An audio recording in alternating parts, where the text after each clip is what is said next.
नए साल के पहले दिन दिल्ली के राजपथ पर हजारों लोगों की भीड़ जमा है।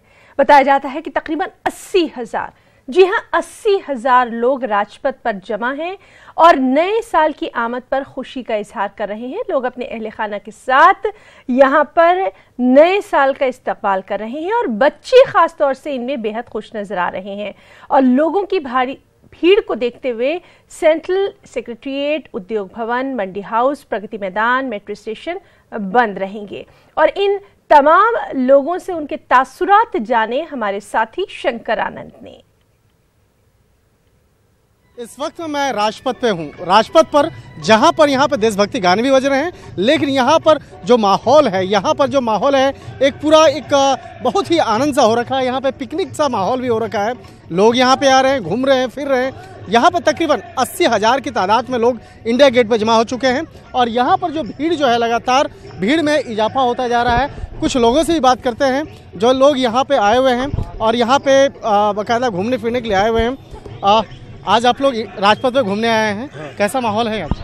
बहुत ही ज़बरदस्त दिख रहा। मैं तो अभी इंडियन साइंस कांग्रेस अपना जो पगवाड़ा को होने वाला है, अभी हम नांदेड़ से यहाँ दिल्ली आए और राष्ट्रपति भवन देखने आए हैं। कुछ लड़के लोग भी हैं यहाँ पे, पूरा पिकनिक जैसा माहौल है। इस पे कितना आनंद आ रहा है?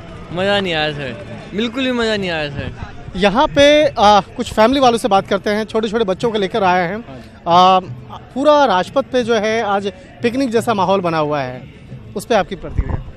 बहुत अच्छा लग रहा है और काफ़ी अच्छा लग रहा है। यहाँ पे हम काफ़ी एंजॉय कर रहे हैं और काफ़ी हमने यहाँ पे एक पार्टी तक की मतलब लग रहा है बिल्कुल। 26 जनवरी के मद्देनजर यहाँ पर तैयारियां भी चल रही हैं और यहाँ पर सुरक्षा व्यवस्था भी यहाँ पे काफ़ी कड़ी की गई है। लेकिन यहाँ पर आज छुट्टी का दिन होने की वजह से लोग यहाँ पर काफ़ी तादाद में आए हुए हैं।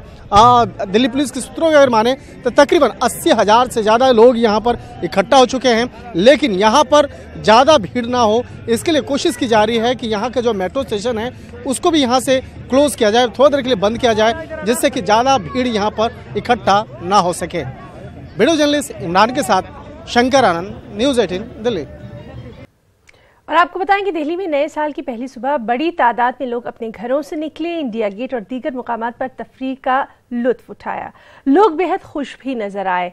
अगर बात की जाए माहौलियाती आलूदगी की, तो नए साल के जश्न पर पटाखों और देर रात तक चली गाड़ियों की वजह से आलूदगी में बेहद इजाफा हुआ। इसके बावजूद लोगों ने सुबह सवेरे अवामी मुकामात पर सैर व तफरीह की।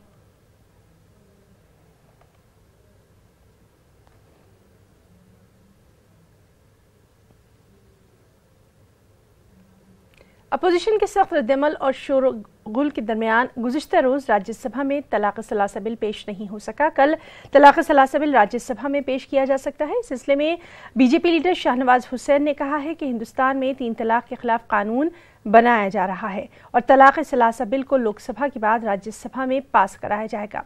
उन्होंने मजीद कहा कि अपोजिशन पार्टियां इस पर सियासत कर रही हैं। देखिए, ट्रिपल तलाक पर पूरे दुनिया में इसको मान्यता नहीं मिली हुई है। भारत में भी इसके खिलाफ कानून बनाए जा रहे हैं, लेकिन विपक्ष इस पर सियासत कर रहा है, आधी आबादी के साथ धोखा कर रहा है। ट्रिपल तलाक बिल जिस तरह लोकसभा से पास हुआ, ऐसे राज्यसभा से भी पास कराएंगे, इसका पूरा भरोसा है। लेकिन विपक्ष की राजनीति को पूरे देश के लोग देख रहे हैं। आरजेडी लीडर मनोज झा ने 3 तलाक बिल की सख्त मुखालिफत की है। उन्होंने कहा कि यह बिल मुस्लिम खानदानों को जोड़ने का नहीं बल्कि तोड़ने का काम करेगा। कुछ हमारे ऐसे ऑब्जेक्शंस हैं जिन ऑब्जेक्शंस को आप जब तक सेलेक्ट कमेटी में नहीं ले जाओगे लेजिस्लेटिव स्क्रूटनी के लिए, तो ये पाबंद लगा बिल लगेगा। क्या चाहते हैं आप? परिवार जोड़ना चाहते हैं, महिलाओं को न्याय दिलाना चाहते हैं, या परिवारों को तोड़ना चाहते हैं? आप बात करते हैं सब्सिस्टेंस अलाउंस की, which is very different from maintenance allowance. आप क्रिमिनलाइज कर रहे हैं एक सिविल मैटर को। दंगे में एक आदमी किसी की जान ले ले तो उसे 2 साल की सजा, किसी की कार के नीचे कोई कुचला जाए 2 साल की सजा, और तलाक के बिद्दत में तलाक तलाक तलाक बोल देने पर 3 वर्ष की सजा।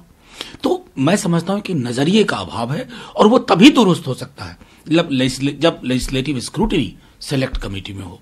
हम सब चाहते हैं लैंगिक समता, लैंगिक न्याय, लेकिन डॉग विसिल पॉलिटिक्स नहीं।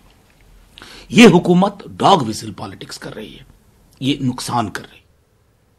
और मोदी हुकूमत ने रसोई गैस सार्फिन को नए साल का तोहफा दिया। एलपीजी सिलेंडर के दामों में आज से बड़ी कमी देखी गई। बगैर सब्सिडी वाले रसोई गैस सिलेंडर की कीमत में 120 रुपये 50 पैसे, सब्सिडी वाले सिलेंडर में 5 रुपये 51 पैसे की कमी की गई है। मुल्क की मारूफ तेल marketing company Indian oil corporation की जानिब से पीर के रोज ये इत्तला दी गई। नई कीमतें आज से लागू कर दी गई हैं। बैनुल-अक़वामी मार्केट में खाम तेल की कीमतों में कमी और अमेरिकी डॉलर के मुकाबले रुपए की मजबूती की वजह से रसोई गैस सिलेंडर की कीमत में ये कमी बताई गई है।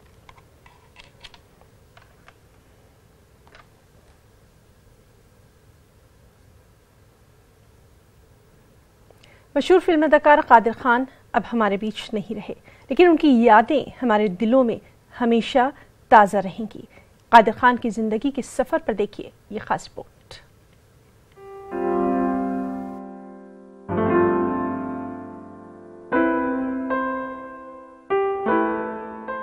बॉलीवुड के नामवर अदाकार कादिर खान शदीद अलालत के बाद कनाडा में इंतकाल कर गए। 81 साल कादिर खान दिमागी मर्ज प्रोग्रेसिव सुपर न्यूक्लियर पॉलिसी में मुब्तला थे और कनाडा के अस्पताल में जेर इलाज थे। आखिरी वक्त में अदाकार की हालत तशवीशनाक हुई, जिसके बाद उन्हें वेंटिलेटर पर मुंतकिल कर दिया गया। ताहम सांस उखड़ने के बायस वो दुनिया से रुखसत हो गए। कादिर खान 22 अक्टूबर 1937 को अफगानिस्तान के शहर काबुल में पैदा हुए। उनका ताल्लुक मशहूर पश्तून कबीले काकड़ से था। उन्होंने अपने फिल्मी करियर का आगाज 1973 में रिलीज होने वाली फिल्म दाग से किया और जल्द ही फिल्म नगरी में अपने कदम जमा लिए। जिसके नाम पर दर्शक फिल्म देखने जाते थे, ये बहुत ही रेयर बात है किसी कैरेक्टर एक्टर के लिए। मेरी आंखें गवाह हैं कि जब वो सेट पर आते थे तो प्रोड्यूसर्स डायरेक्टर्स की लाइन लगती थी उन्हें साइन करने के लिए। एक्टिंग भी करते थे, डबल रोल ट्रिपल रोल भी करते थे, और जो उनके असिस्टेंट्स होते थे, क्योंकि वो डायलॉग राइटर भी थे, इसलिए वो उन्हें डिक्टेट करवाते रहते थे। उन्होंने 300 से ज्यादा फिल्मों में अदाकारी के जौहर दिखाने के साथ साथ 250 फिल्मों के मकालमे भी लिखे। कादिर खान ने मकबूल फिल्म मुकद्दर का सिकंदर में अदाकार अमिताभ बच्चन का नाम सिकंदर रखा था, जबकि उन्होंने मशहूर फिल्में कुली, अमर अकबर एंथनी और शराबी के मकालमे भी लिखे, जो यादगार हैं। उनकी मशहूर फिल्मों में मकसद, नया कदम, आंखें, जुड़वा और मैं खिलाड़ी तू अनाड़ी शामिल हैं। उन्होंने मुतादिद बार फिल्मों में मज़ाहिया किरदार अदा किया, लेकिन बाप नंबरी बेटा 10 नंबरी पर उन्हें बेहतरीन कॉमेडियन के फिल्म फेयर अवार्ड से भी नवाजा गया। अदाकार अमजद खान के साथ उन्होंने कई मर्तबा विलन के किरदार भी अदा किए।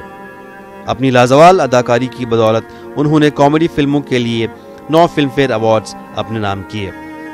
कादिर खान के बिछड़ने पर मदाहों समेत बॉलीवुड की नामवर शख्सियात की जानिब से दुख का इजहार किया जा रहा है और ताज़ियती पैगामात का सिलसिला जारी है। यहाँ अमिताभ की फिल्में हों या वहाँ जितेंद्र की फिल्में हों, सारी फिल्में वो लिखते थे। और आज अगर अमिताभ बच्चन की जो एक इमेज है एंग्री यंग मैन की या महानायक की, उसमें कादिर खान साहब का बहुत बड़ा योगदान है। वो अकेला एक एक्टर है जिसने सबसे ज़्यादा डबल या ट्रिपल रोल्स किए। हजारों साल नरगिस अपनी बेनूरी पे रोती है, बड़ी मुश्किल से होता है चमन में दीदावर पैदा। नज़र नज़र में उतरना कमाल होता है, नफस नफस में बिखरना कमाल होता है। बुलंदियों पे पहुंचना कोई कमाल नहीं, बुलंदियों पे ठहरना कमाल होता है। कादिर खान कई अरसे से अपने बेटे और बहू के साथ कनाडा में मुकीम थे। आखिरी रसूमात कनाडा में ही अदा की जाएंगी। गौहर रसूल, न्यूज़ 18 उर्दू। भोपाल में नए चीफ सेक्रेटरी एसआर मोहंती ने आज अपनी जिम्मेदारी संभाल ली। इस मौके पर चीफ सेक्रेटरी ने न्यूज़ 18 से खास बातचीत में कहा कि सरकार के मैनिफेस्टो में किए गए वादों को तरजीही बुनियादों पर पूरा किया जाएगा। कर्ज माफी को पूरा करना बड़ा चैलेंज है। उन्होंने ये भी कहा कि हर महकमा अपने सतह पर अपना काम मुकम्मल करेगा और बदउनवानी के खिलाफ सख्त कदम उठाए जाएंगे। मध्य प्रदेश को आज नए प्रशासनिक मुखिया मिल गए हैं। हमारे साथ मुख्य सचिव एसआर मोहंती जी हैं, जिन्होंने आज साल के पहले दिन अपना पदभार संभाला है। सर, आज पहले दिन नई शुरुआत हो रही है, कितनी चुनौतियां आप मानते हैं इस नए साल की? जो गवर्नमेंट के चैलेंजेस हैं तो वो हैं, सब लोगों को पता है, बट आज के दिन में तो मैं सिर्फ नववर्ष की शुभकामनाएं देना चाहता हूं और कोशिश करेंगे सभी प्रॉब्लम्स को सॉर्ट आउट करने के लिए। सर, आपके सामने नई सरकार का जो वचन पत्र है उसको पूरा करना एक बड़ी चुनौती होगी। जिस तरीके से कर्ज माफी का मुद्दा है वो पूरा किया जाना है, तो क्या लगता है सर इसके लिए किस तरीके की योजना आपने बना रखी है आने वाले दिन के लिए? विल ब्रीफ यू, उसका ब्रीफिंग करेंगे हम। कर्ज माफी की योजना के बारे में, रिसोर्स जनरेशन के बारे में, या जो भी चीज़ें हैं शनै शनै जैसे कैबिनेट उसको क्लियर करेगी हम आपको बताएंगे। सर, आपने कहा कि कलेक्टर सर एसपी के पास जो सूचना तंत्र है वो उनका मजबूत होना चाहिए, जो पब्लिक है उसकी शिकायतें जिले स्तर पर ही पूरी हो, उन्हें जरूरत न पड़े भोपाल आने का। तो इस बारे में क्या दिशा निर्देश आपके रहेंगे अधिकारियों को? जो मैंने अभी आप लोगों को बताया कि उनका इंफॉर्मेशन नेटवर्क अच्छी होनी चाहिए और आजकल के इंफॉर्मेशन टेक्नोलॉजी के और सोशल मीडिया के ज़माने में इंफॉर्मेशन उनके पास और तेज़ी से उपलब्ध होना चाहिए। सर, रेवेन्यू जनरेशन एक बहुत बड़ा मुद्दा होगा। Thank you. तो यह है एसआर मोहंती जिनका साफ तौर पर कहना है कि जो प्रशासन है उसको मुस्तैद होने की ज़रूरत है और जमीनी स्तर पर, जिला स्तर पर ही जो लोगों की समस्या है वो दूर होंगी तो ही ये माना जाएगा कि प्रशासनिक चुस्ती है। कैमरामैन अफजल के साथ सरल श्रीवास्तव, न्यूज़ 18 भोपाल। मध्य प्रदेश के वजीर सेहत तुलसी सिलावट दिल्ली पहुंचे। उन्होंने कहा कि महकमे की पहली कोशिश यही होगी कि रियासत में तग़ज़िये की कमी को दूर किया जाए और भुखमरी को दूर कर, साथ ही रियासत के बदहाल महकमे की सेहत को दुरुस्त करना, और इसके लिए जल्द ही कोशिशें भी की जाएंगी। मध्य प्रदेश के स्वास्थ्य मंत्री तुलसी सिलावट मेरे साथ हैं। सर, नववर्ष की हार्दिक शुभकामनाएं न्यूज़ 18 की तरफ से। आपका मंत्रालय या आपकी प्राथमिकताएं क्या होंगी नववर्ष के लिए? सबसे पहले तो मैं आपको नए वर्ष की बहुत बहुत बधाई। हमारे देश के पूर्व केंद्रीय मंत्री ज्योतिरादित्य सिंधिया जी को नए वर्ष के साथ जन्मदिन की बहुत बहुत बधाई देता हूँ मैं। आपके स्वास्थ्य मंत्री हैं आप, तो उसकी प्रदेश के लिए क्या प्राथमिकताएं रहेंगी? जानते हो, स्वास्थ्य में भी बहुत काम करने की आवश्यकता है। ये मेरे पास करें, सबसे ज्यादा इनकी हुई बच्चों की श्योपुर में बहुत ज्यादा कुपोषण की बहुत दिक्कत है। मेरी प्राथमिकता है कि हर व्यक्ति को इलाज समय पे मिले, क्योंकि आप जानते हैं कि हमारे जीवन में शिक्षा के साथ स्वास्थ्य होना बहुत जरूरी है। लेकिन आधारभूत ढांचा ही नहीं है मध्य प्रदेश में। कांग्रेस की सरकार थी, कांग्रेस जब विपक्ष में थी लगातार इसी बात का मुद्दा उठाती थी। कुपोषण है शिवपुरी में, ज्योतिरादित्य सिंधिया केंद्रीय मंत्रियों को पत्र लिखते थे, पूर्व सरकार को लिखते थे। तो ढांचागत जो सुविधाएं हैं वो बनानी पड़ेंगी पहले आपको, वो कहाँ से करेंगे? ढांचे को मुझे समझ लेने दो। पूरे मध्य प्रदेश के विभाग के स्वास्थ्य विभाग में कौन कौन से इकाई है, कितने विभाग हैं, मैं इसको गंभीरता से चिंतन कर रहा हूँ। किस प्रकार से, जिस प्रकार से आपने चुनौती की है कि हर चीज़ की कमी है, मैं उसको पूरा करने का प्रयास, भरसक प्रयास करूंगा। हमारे अपने नेता, देश के पूर्व केंद्रीय मंत्री ज्योतिरादित्य सिंधिया जी ने और मध्य प्रदेश के जितने वरिष्ठ नेता थे उन सब ने कहा था कि मध्य प्रदेश में कांग्रेस की सरकार बनी तो 10 दिन में अन्नदाताओं का कर्ज माफ कर देंगे। उसको नतीजा आपने देखा। यही क्रांति स्वास्थ्य में भी आएगी। तो तुलसीराम कह रहे हैं कि मध्य प्रदेश में अभी बदलाव की जरूरत है, वो चीजों को समझ रहे हैं कौन कौन सा विभाग है। कैमरामैन दीपक के साथ नई दिल्ली से अशरफ काज़मी, न्यूज़ 18।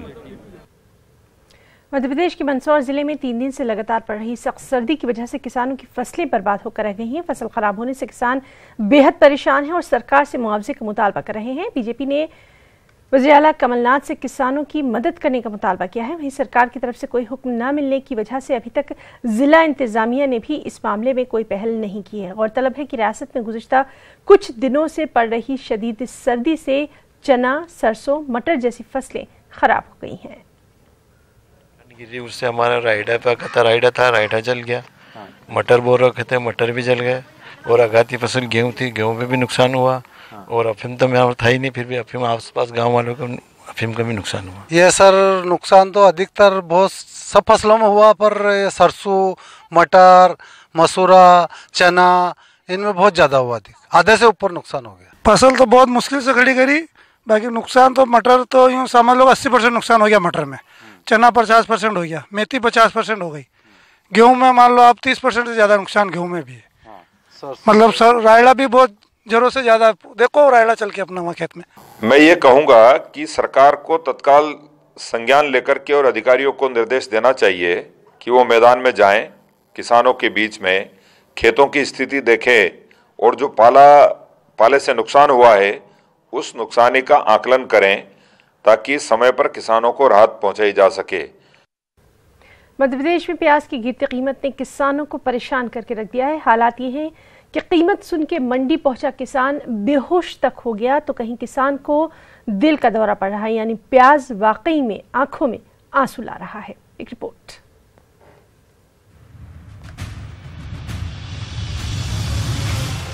मध्य प्रदेश के मालवा निमाड़ में कांग्रेस को असेंबली इंतखाबात में जबरदस्त वोट मिले। कांग्रेस ने वादा किया था कि किसानों की हर मुश्किलों का हल निकाला जाएगा, लेकिन जो तस्वीरें मंदसौर प्याज मंडी से सामने आई हैं, वो किसानों के जख्मों को कुरेदने वाली हैं। यहाँ प्याज बेचने आया किसान प्याज की गिरती कीमत सुनकर बेहोश हो गया। गोपाल ने बताया कि वो पहले से ही कर्ज में डूबा था। ऐसे में प्याज की कीमत जिस तेजी से नीचे गिर रही है उससे फसल की लागत तक नहीं निकल पाएगी। शिवराज सिंह जी वन टाइम पे बोला था कि 800 सरकारी रेट रहेगा और प्याज मैं निजी खरीदूँ या बोली मान कहीं रखूँ, पर ये मैं सरकारी मेरा नियम है कि मैं 800 रुपया प्याज का दूंगा हर काश्तकार को। मैं इनका सुधार करूँगा काश्तकार का और विकास। तो सर तो ये स्थिति कि हम मर रहे, अगर ये तो टाइम पे अगर इलाज और इंजेक्शन नहीं होता सर तो हमको तो ये इसी टेंशन से मरना ही था कि भाई प्याज का भाव क्या है। घर की भी स्थिति देख लो आप न, बच्चों ने कहीं तो पा रहा बस। वहीं मंदसौर में प्याज बेचने मंडी पहुंचे एक किसान को प्याज की कीमत सुनकर दिल का दौरा पड़ गया। आनन फानन में किसान को अस्पताल पहुंचाया गया, लेकिन उसकी मौत हो गई। बताया जा रहा है कि किसान भैरूलाल 27 क्विंटल प्याज लेकर आया था। 372 रुपए की कीमत मिलने पर किसान को सदमा लगा, सीने में दर्द हुआ और किसान की मौत हो गई। फिर वो प्याज वहीं छोड़ के मैं फिर उनको हॉस्पिटल ले गया और वहाँ अचानक फिर इलाज चल रहा था ना, वहाँ पे घटना हो गई, वो डेट हो गई उनकी, अटैक आ गया मतलब उनको। अच्छा, क्या भाव बिका था प्याज? 375 के। कितना ले गए थे? हो गया 25। पहले बीमारी थी अटैक की? नहीं, कुछ भी नहीं था, अचानक हुआ है। हाँ। मंडी में प्याज 300 से 400 रुपए क्विंटल बिक रहा है। पिछली बार भी प्याज ने किसानों को रुलाया था, तब सरकार ने किसानों से प्याज की खरीदी कर राहत दी थी। एक बार फिर हालात ऐसे बन रहे हैं। जरूरत इस बात की है कि सरकार वक्त रहते कदम उठाए ताकि किसानों को सही कीमत मिल सके और उनकी परेशानी दूर हो सके। Bureau report, news 18 Urdu. Chhattisgarh में नए साल की शुरुआत वज़ीर आला भूपेश बघेल ने मजदूरों के साथ की और नए साल की पहली सुबह वज़ीर आला गांधी मैदान में वाक़ चावड़ी पहुंचे, जहां उन्होंने मजदूरों से मुलाकात करके उनकी परेशानियां सुनी। वज़ीर आला ने चावड़ी में मजदूरों के लिए शेड की तामीर, पीने के पानी का इंतजाम, बैतुल खला की तामीर का हुक्म दिया। वज़ीर आला ने मजदूरों को मिठाई खिलाकर नए साल की मुबारकबाद दी। के मजदूर लगातार यहाँ पे धूप में, बरसात में, ठंड में बैठे रहते हैं। यहाँ पे एक शेड बनाने का निर्देश मैंने श्रम आयुक्त को दिया है। दूसरा, यहाँ पेयजल की व्यवस्था हो और शौचालय की व्यवस्था हो। दूसरी बात है, सबसे महत्वपूर्ण ये है कि मजदूरों के पास जॉब कार्ड नहीं है, मजदूर कार्ड जो होता है वो नहीं है। सबके लिए नए सिरे से कार्ड बनाने का निर्देश भी दिया है और मिनिमम वेजेस मिले ये सुनिश्चित किया जाना चाहिए। अब भोजन भी आधे अधूरे लोगों को मिला है, ये जानकारी मिली है। मैंने निर्देश दिया है कि उनको भी भोजन, सस्ता जो भोजन है उनको मिलना चाहिए। और नए साल में छत्तीसगढ़ के बिलासपुर को नया एयरपोर्ट मिलने वाला है। लंबे वक्त से एयरपोर्ट का मुतालबा कर रहे लोगों में इससे काफी खुशी देखी जा रही है। एक रिपोर्ट। बिलासपुर के चकरभाटा हवाई अड्डे से जल्द ही हवाई खिदमत शुरू होने वाली है और साल के आगाज में ही बिलासपुर के लोगों को ये बड़ी सौगात मिलने वाली है। हाई कोर्ट के हुक्म के बाद हवाई खिदमत नए साल में शुरू हो जाएगी। हाई कोर्ट के हुक्म के मुताबिक 15 जनवरी से हवाई खिदमत शुरू होने की पूरी उम्मीद है। जब हमारी याचिका जो है डिस्पोज ऑफ किया था माननीय उच्च न्यायालय ने, उस टाइम उनके कथनानुसार तो अभी तक कार्रवाई शुरू हो जानी चाहिए थी, लेकिन हो सकता है कि नई सरकार के गठन की वजह से कुछ विलंब हुआ हो, लेकिन निश्चित रूप से जनवरी में इसकी सौगात तो शहर को मिलेगी। हवाई खिदमत शुरू होने से बिलासपुर से कई शहरों की दूरी कम हो जाएगी। चकरभाटा में बन रहे हवाई अड्डे का काम पूरा हो गया है। वहीं लंबे वक्त से हवाई खिदमत शुरू होने का इंतजार कर रहे बिलासपुर के लोगों में काफी जोश है। और रायपुर तक दूरी तय करने में बहुत समय लगता है, तो ये जो सौगात मिल रही है बहुत अच्छी है। बिलासपुर से रायपुर के लिए बाई बस जाना पड़ता था, उसमें जैसे मरीज वगैरह ले जा रहे हैं तो उनको जो है असुविधा होती थी, या बीच में वो जो है कि बिल्कुल जो है कि अपना प्राणांत हो जाता था। ऐसा मुझे लगता है कि हवाई सेवा शुरू होने से बिलासपुर महानगरों की गिनती में आएगा और भारत देश के सारे बड़े शहरों से उसका जुड़ाव हो सकेगा। हवाई खिदमत शुरू होने से जहां बिलासपुर की कनेक्टिविटी मुल्क के दीगर शहरों से होगी, वहीं इससे बिलासपुर की तरक्की में भी तेजी आएगी। Bureau report, news 18 Urdu. भूखे को खाना खिलाना सवाब का काम है। मुल्क में आज भी कई लोग भूखे पेट रात गुजारने को मजबूर होते हैं, लेकिन छत्तीसगढ़ के कोरबा में नौजवानों की एक जमात गरीबों का खास ख्याल रख रही है। वो किस तरह से, ये देखिए आप हमारी इस खास रिपोर्ट में। मुझे इजाजत दें, आदाब। कोरबा में नौजवान लड़के जमात बनाकर इंसानियत की मिसाल पेश कर रहे हैं। एक्ट ऑफ ह्यूमैनिटी नाम की तंजीम से जुड़े नौजवान शहर में गरीबों बेसहारा लोगों को मुफ्त में खाना खिला रहे हैं। भात सब्जी देते, काय वो तरी वाला देते, अब बोला भात देते। मन खाना लाते, खिलाओ भात। हाँ। और सब्जी हर शनिवार को लाते। हाँ, हर 4-5 शनिवार हो गया। ये नौजवान लड़के गुज़िश्ता 6 महीने से सनीचर के दिन जमात बनाकर भूखे लोगों को खाना खिलाने निकल पड़ते हैं। तंजीम को शुरू करने वाली सुप्रिया और उनके साथी अपनी पहल से दूसरे लोगों को भी जोड़कर इस तंजीम के काम को और बड़ा करना चाहते हैं। बहुत पॉजिटिव रिस्पांस मिला, तो फिर हम तीनों ने डिसाइड किया कि ठीक है स्टार्ट करना है, और उसके नेक्स्ट हफ्ते से हम लोगों ने स्टार्ट किया। देन हम लोग फेसबुक वगैरह भी अपने पोस्ट वगैरह डालने लगे। धीरे धीरे लोग देख करके कोरबा के बाकी फ्रेंड्स भी हम लोगों को ज्वाइन करने लगे। ना सिर्फ कोरबा के फ्रेंड्स बल्कि अदर स्टेट के फ्रेंड्स लोग भी सोशल मीडिया में देख के हम लोग को कॉन्टैक्ट करने लगे, और हम भी इसमें अपना कंट्रीब्यूशन देना चाहते हैं। ऐसा करके लोग हम लोग को फाइनेंशियली हेल्प करना स्टार्ट किए। तो ये फाइनेंशियली हेल्प के सबके सहयोग से ही ये हो पा रहा है। हम लोग को बहुत ही ज़्यादा हैप्पी फील होता है जब हम लोग उनके बीच जाते हैं, और जब हम लोग उनको फूड सर्व करके आते हैं, तो और जब रात को घर पहुंचते हैं तो बहुत शांति, बहुत पीस और बहुत हैप्पी फील होता है। कि शनि मंदिर एरिया है, सरमंगला मंदिर एरिया है, सरमंगला रेलवे स्टेशन एरिया है, पुराना बस स्टैंड एरिया है, वहाँ के लगभग हम सबको कवर करते हैं। आने वाले वक्त में तंजीम गरीबों को खाना खिलाने के साथ ही गांव और स्लम एरिया में तालीम और बिलखुसूस खवातीन के लिए काम करने वाली है। Bureau report, news 18 Urdu.